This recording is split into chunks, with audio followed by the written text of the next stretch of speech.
The school was founded 22 years ago. There was only one other bilingual school here in town, which was El Alba, but it's from a Baha'i background, so it's a different religious background. They got together and they only started with 14 students, and it was first and second grade. This group of parents thought, hey, let's try to make a school. We want to give a better education for our kids. We want to be bilingual because we know how much that opens, doors in the future for their careers or just their life in general.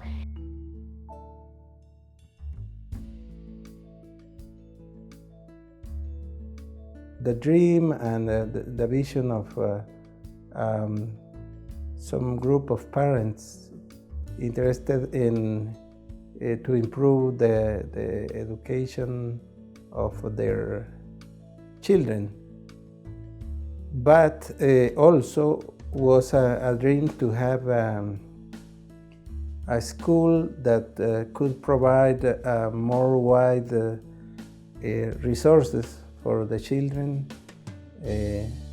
such as second language, and but also to learn to think, and also the opportunity to develop different skills and through strong Christian values. Being Honduran and being bilingual gives you many advantages in life. And not only Honduran, being in any country and being bilingual, it gives you advantages by getting jobs. It just helps you interact with people better. It gives you a different sense of culture, because if you learn a different language, it just opens your mind to different experiences, and just that helps you out in your life tremendously.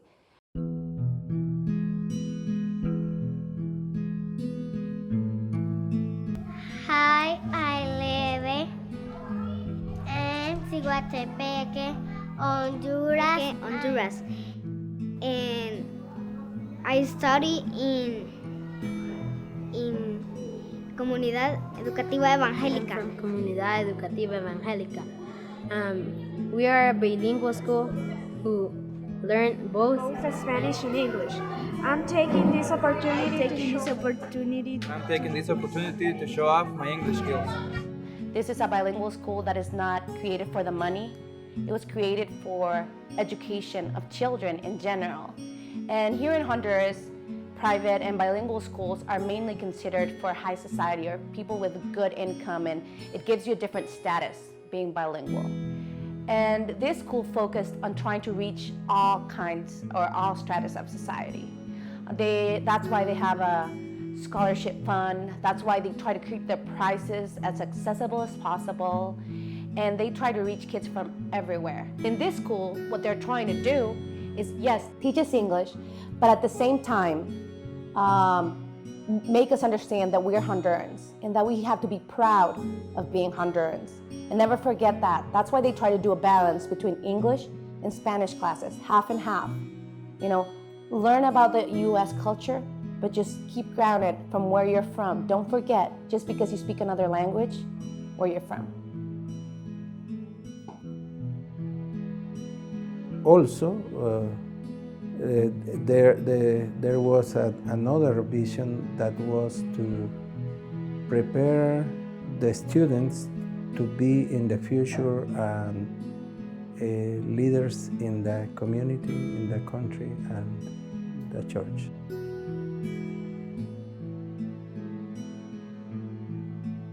Most people go through a honeymoon stage where everything seems perfect and they love Honduras and everything's beautiful. The first couple weeks it was just like fun and exciting and new.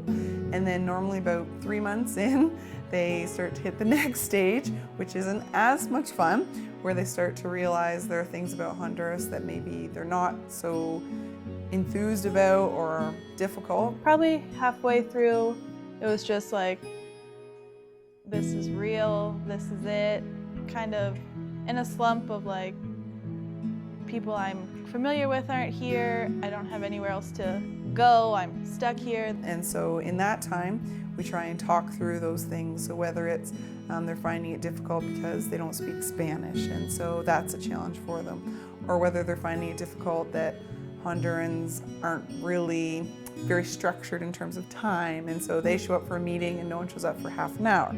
So whatever the challenges that they're going through. So I think culturally, there's always challenges for people. People adapt different ways, but that's definitely one of the biggest challenges that I've seen. After settling into routines and getting to know my kids and the other staff here, I feel like we're at a much greater understanding of each other.